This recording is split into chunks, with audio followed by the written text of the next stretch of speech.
Muy buenos días a todos. Nosotros somos el Colegio Emilio Valenzuela y hoy les vamos a presentar la ponencia central. Pero antes de nada, queremos que escaneen este código QR a los que no lo han hecho. ¿Por qué? Porque en él encontrarán una pregunta: ¿cómo la tecnología cambiará nuestro futuro? Necesitamos que respondan esa pregunta en 3 palabras o menos, porque en ella, a través de ella, vamos a dar las conclusiones de nuestra ponencia. Entonces, si ya respondieron, por favor, levanten la mano así.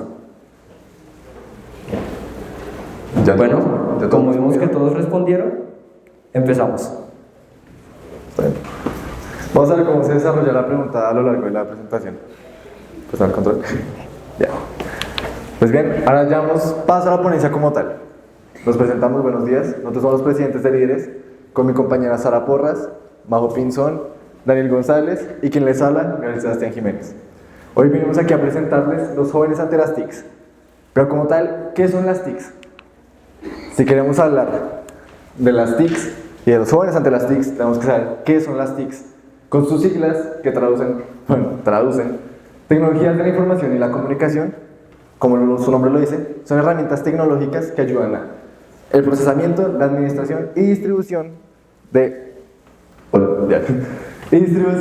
información en un área mayormente virtual. ¿Por qué digo mayormente virtual? Porque antes de las TICs se utilizaba otro tipo de comunicación. Pues bien, como su nombre lo dice, en la comunicación, ¿dónde podemos ver más reflejadas las TICs? Hoy en día las vemos mucho en la comunicación, en las redes sociales, en TikTok, cosas así. Ahí están. ¿Por qué? Porque antes de las TICs, ¿qué teníamos que hacer? Antes de las TICs, antes de todo, antes del telégrafo, antes de la radio, ¿qué teníamos que hacer? Si querías saber qué está pasando en el país, tienes que leer un periódico. ¿Quieres enviarle una carta a alguien que está al otro lado del país? Como ya dije, tienes que enviarle una carta, pero se demora días. No era algo rápido y no era algo fácil. Eso fue lo que las TICs vinieron a facilitar. Pues bien, en este momento ya acá, si abres tu celular, ¿cuál es la red social que más utilizas tú? La red social. Sí. Instagram. Bien. Si abres tu celular en este momento en Instagram, ¿qué es lo primero que te sale? ¿Ah? Si abres en este momento en Instagram, ¿qué es lo primero que te sale? ¿Una noticia, un meme? Un reel. ¿Un reel? Bien. Pues bien, eso es lo que son la comunicación ahorita. Son las redes sociales.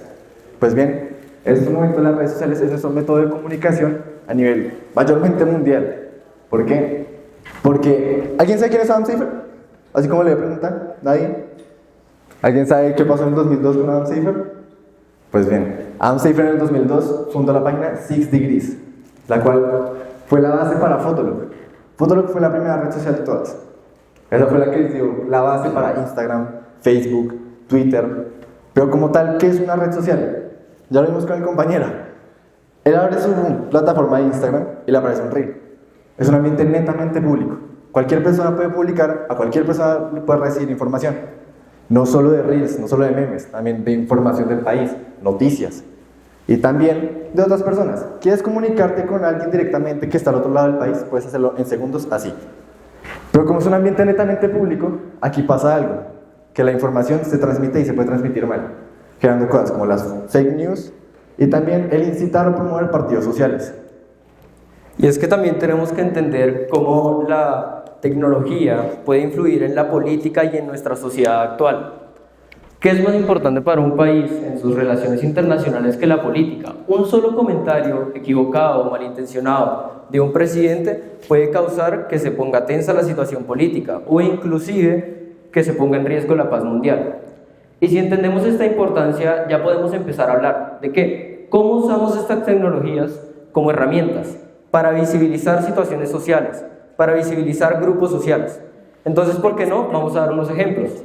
Paro Nacional de 2021 colombiano, un evento social sin precedentes, y en los que plataformas como TikTok fueron esenciales para mostrar lo que estaba pasando en nuestro país.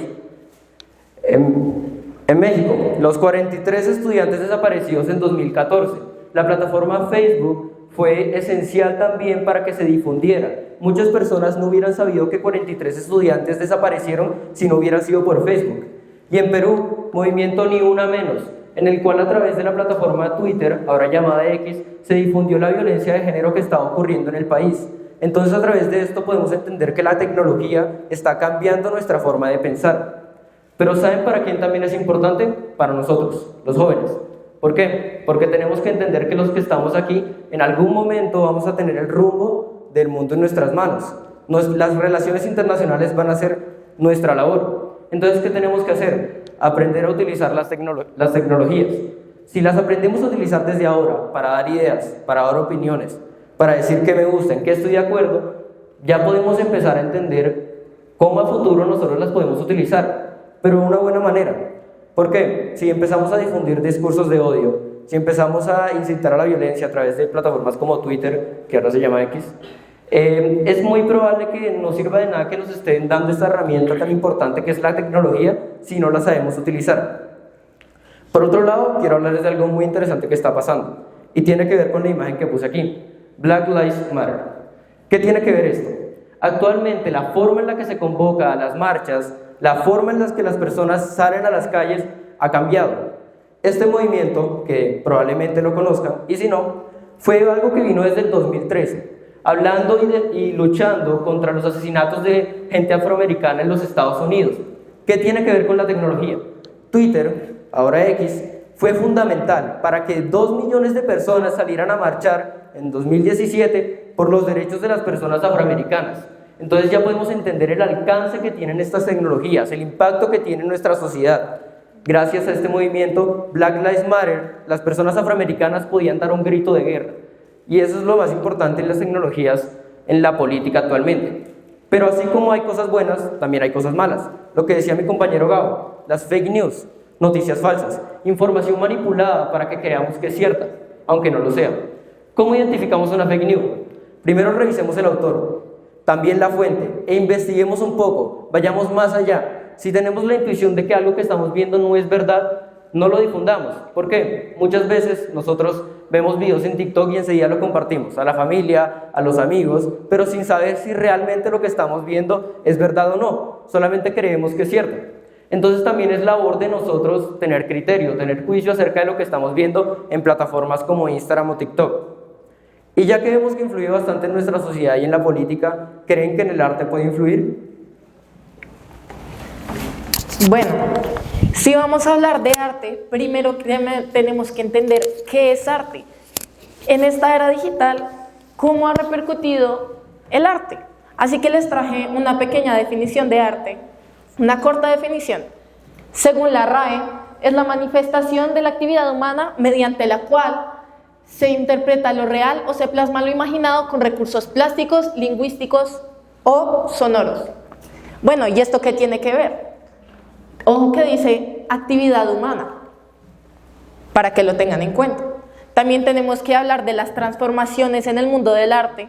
Les traje momentos, obras de momentos históricos pues, específicos, como lo que es la creación de Adán, que es mundialmente reconocida. Estamos hablando de 1500, donde el arte era netamente religiosa o incluso se inclinaba hacia un ámbito mucho más mitológico, por encargos. Pero ¿qué pasa? El arte se transformó, evolucionó.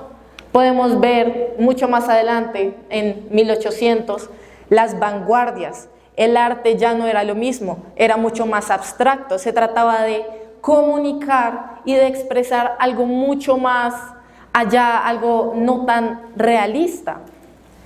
Finalmente, tenemos el arte digital, las películas animadas, los videojuegos, el arte digital. Seguramente todos conocemos obras o artistas digitales bastante famosos. Y ojo que no estoy diciendo que el arte tradicional haya desaparecido. Hay personas que siguen usando, trabajando con métodos tradicionales. No solo él se transforma, sino que el arte crece, su concepto crece.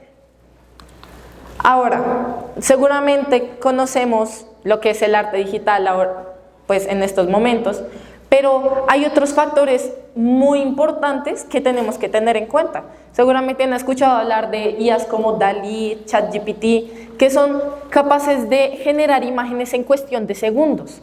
¿Para qué queremos nosotros artistas digitales o tradicionales que se demoran días e incluso meses haciendo obras cuando una IA lo puede hacer en cuestión de segundos?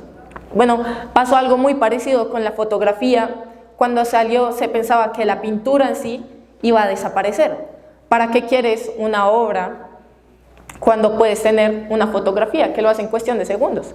Pues ¿qué pasó? No desapareció, la pintura no desapareció, los artistas no desaparecieron, simplemente se transformó su concepto y siguen habiendo artistas tradicionales, siguen habiendo diferentes manifestaciones de arte, siendo que pasa lo mismo con las IAs. Las IAs pueden servir como una herramienta. También hay otro factor muy importante que son los NFTs. ¿Alguien sabe qué es un NFT? ¿Alguno? Mira. Si no estoy mal, es arte que se vende en internet por criptomonedas. Exacto, es algo así. Un NFT significa Non-Fungible Token o token no fungible. ¿Qué pasa con esto? Miren estas imágenes de acá. Seguramente han visto este mono, este mico o esto. Bueno, eso es un NFT. O no directamente. Un NFT no es un archivo. Un NFT es una certificación virtual que dice que ese archivo te pertenece. Y es un negocio que se vende por millones y millones y millones de dólares. Mueve muchas masas. Miren, les voy a hablar de diferentes artistas como Pac o Beeple, que son mundialmente reconocidos y venden sus obras por muchos millones de dólares, como por ejemplo esta, The Merge, de Pac. Actualmente es el NFT más caro jamás vendido. ¿Alguien sabe más o menos cuántos millones de dólares? Pónganle una cifra. ¿Cuánto creen que cuesta esta imagen? ¿Alguno? 300 millones, no. $1,000. 91,8 millones de dólares esta imagen. Bueno, y ni siquiera la imagen, el certificado que dice que esa imagen te pertenece. Cuando tú compras un NFT, lo estás comprando el certificado, no estás comprando la imagen. Pero ¿dónde se guarda ese certificado, esa información?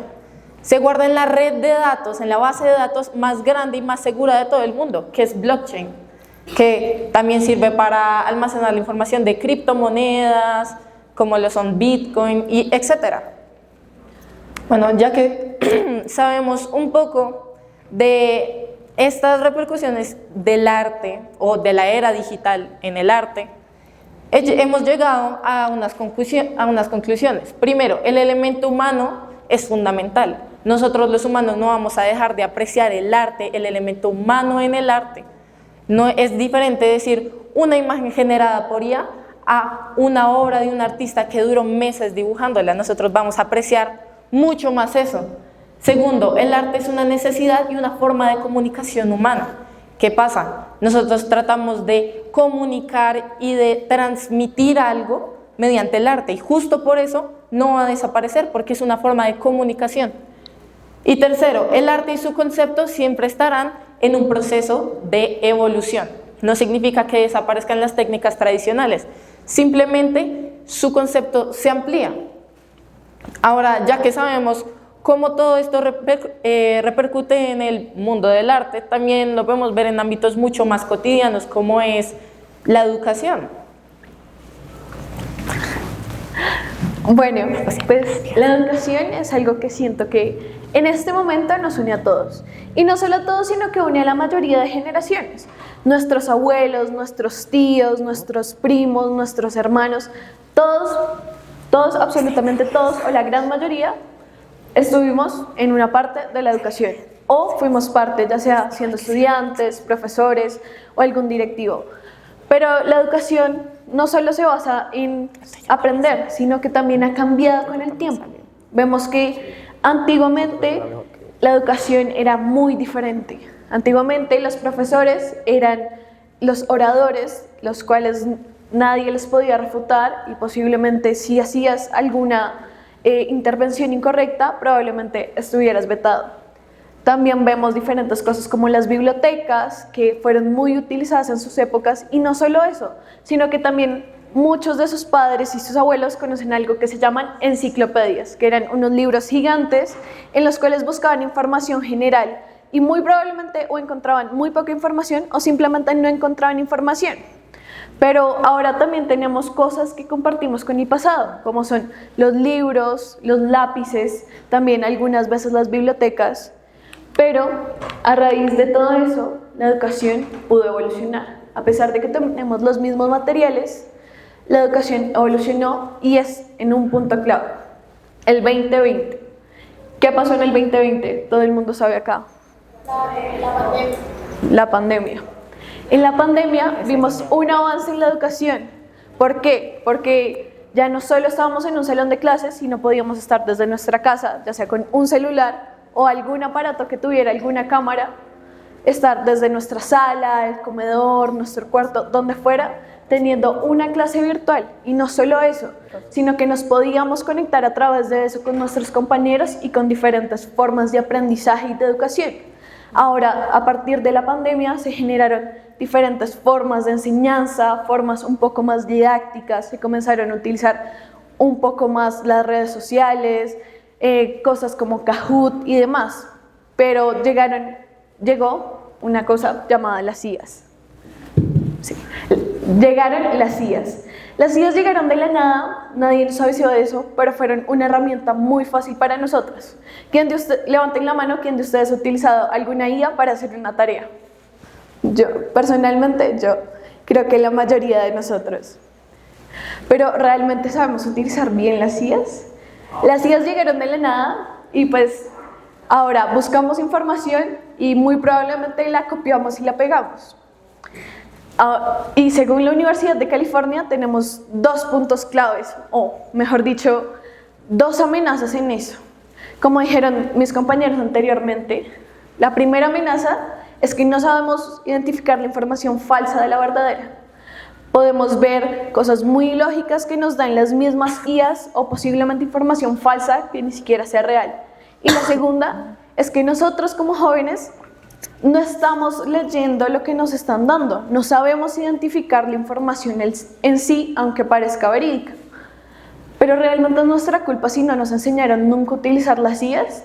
Pues bien, no estoy diciendo que solo sea culpa de la educación, sino que tampoco nosotros nos tomamos el tiempo para buscar cómo utilizar bien una IA y tampoco los colegios lo hacen.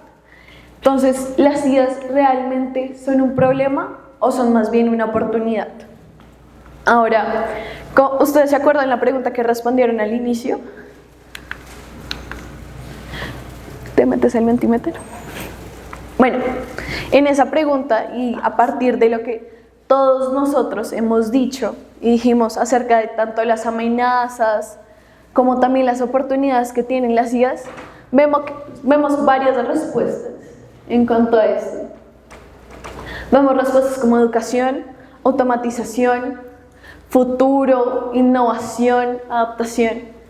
Pero realmente las IAs nos están dejando evolucionar. Vemos que tenemos un problema para identificar información, que es lo más básico, es leer simplemente, y hay un problema en ello. También vemos cosas como innovación. Las IAs pueden innovar y pueden avanzar, pero nosotros como seres humanos realmente estamos avanzando con ellas. Pues bien, nosotros como grupo llegamos a la conclusión de que no es solo el avanzar y el innovar, sino que las IAs y todas las TIC se deben tomar como lo que son, como herramientas facilitadoras.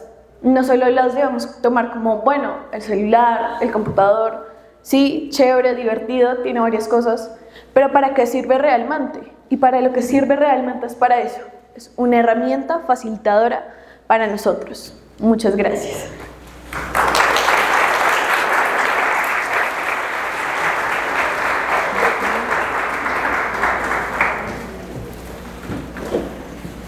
¿Yo? Sí. Bueno, gracias por escucharnos. Esta fue nuestra ponencia y esperamos que les haya quedado algo de esta presentación y pues de lo que dijimos en cuanto a los peligros, las amenazas, pero también los beneficios de las TICs